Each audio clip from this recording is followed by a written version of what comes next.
आज हम क्लास 10 की गणित स्टार्ट कर रहे हैं और उसमें चैप्टर कर रहे हैं 8वां, जिसका नाम है त्रिकोणमिति। ट्रिग्नोमेट्री शुरू कर रहे हैं। यहाँ पर हम आपको पूरा सिलेबस करवाएंगे। तो देखते हैं अपन त्रिकोणमिति।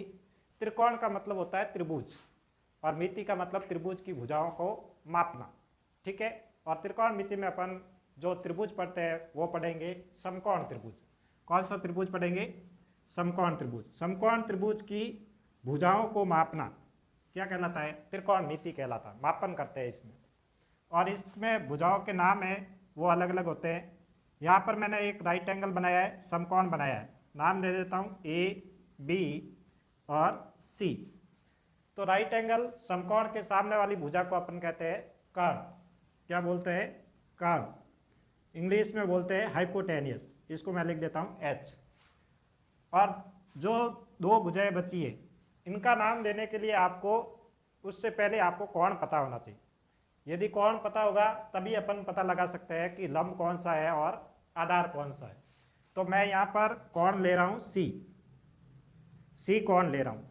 सी लेऊंगा तो सी के जस्ट सामने वाली जो भुजा होगी इसको अपन बोलते हैं लंब। इसका नाम क्या होगा? लंब। इसको इंग्लिश में कहते हैं परपेंडिकुलर।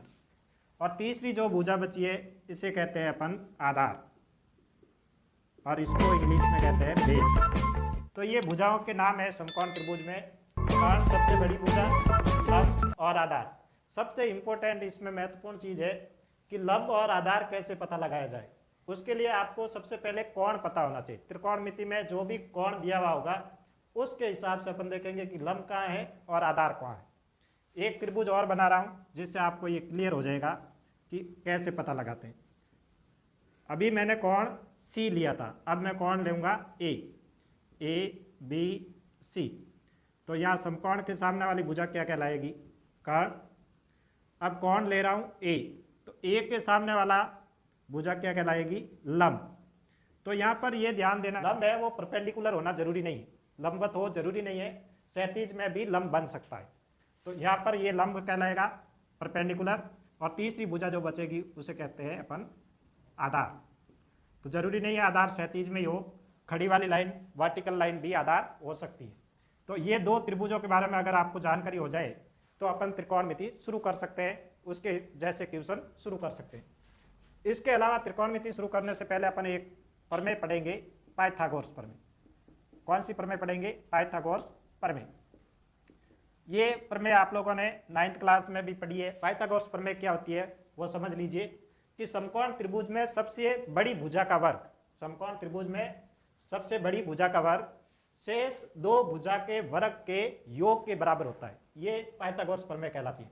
लिख देता हूं मैं यहाँ पर, कर्ण सबसे बड़ा होता है समकोण त्रिभुज में।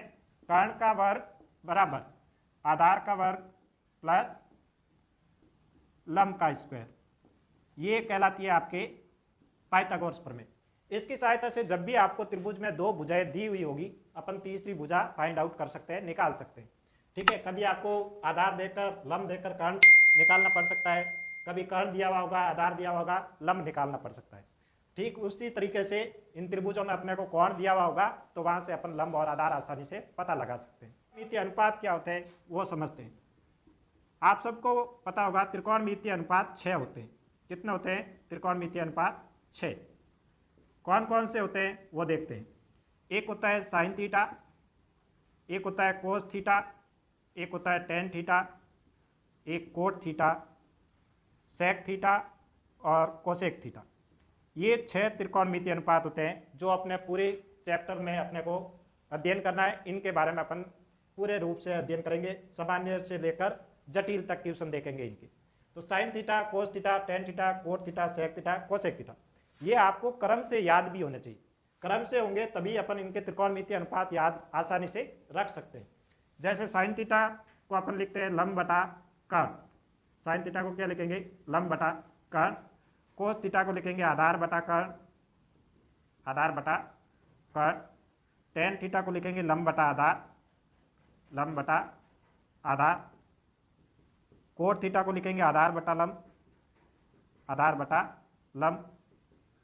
और सेक थीटा को लिखेंगे कर्ण बटा आधार, और कोसेक थीटा को लिखेंगे कर्ण बटा लंब। ये 6 त्रिकोणमितीय अनुपात कहलाते हैं। इन त्रिकोणमितीय अनुपातों का उपयोग करके अपन 8.1 के जो क्वेश्चन बनते हैं उनको कर सकते हैं। अब इनको याद रखने का तरीका भी है। एक तो पहली बात आपको याद क्रम से याद रखना है, साइन, कोस, टेन, कोट, सेक, कोसेक। याद नहीं होता है तो आपको ध्यान रखना है, साइन के लास्ट में जो लिखा है ये साइन का ऑपोजिट होता है, व्युत्क्रम होता है।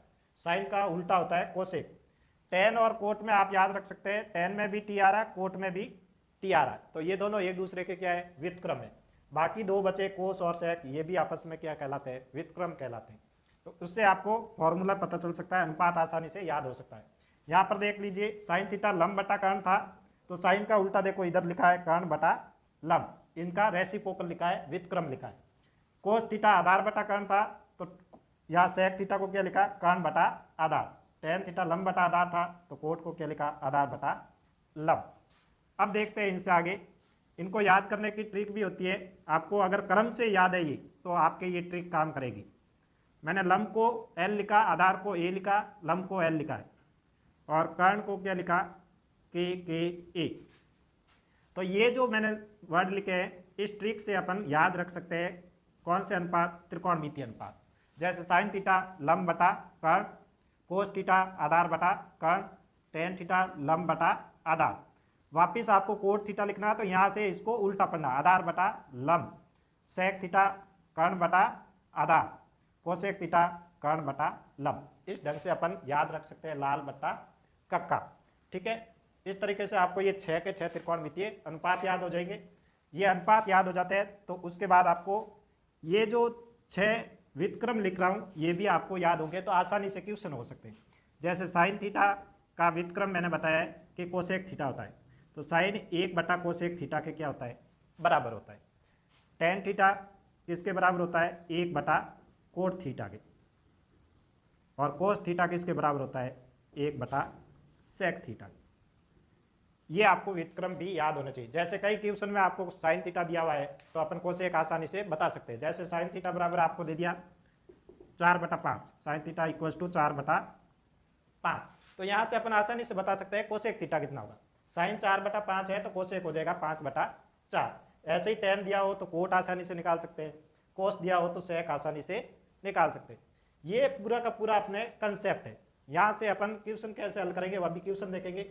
उसके लिए आपको एक तो समकोण त्रिभुज की कंप्लीट जानकारी होनी चाहिए, समकोण त्रिभुज में कौन सी भुजा क्या है और समकोण त्रिभुज में भुजाओं के नाम क्या है, पाइथागोरस प्रमेय की सहायता से भुजाएं कैसे निकालेंगे, और ये 6 त्रिकोणमितीय अनुपात क्या क्या होते हैं उनकी सहायता से अपन 8.1 के कंप्लीट पर्सन कर सकते हैं। अगर आपको वीडियो पसंद आया है तो लाइक जरूर करें, शेयर करें और चैनल को सब्सक्राइब करें। धन्यवाद।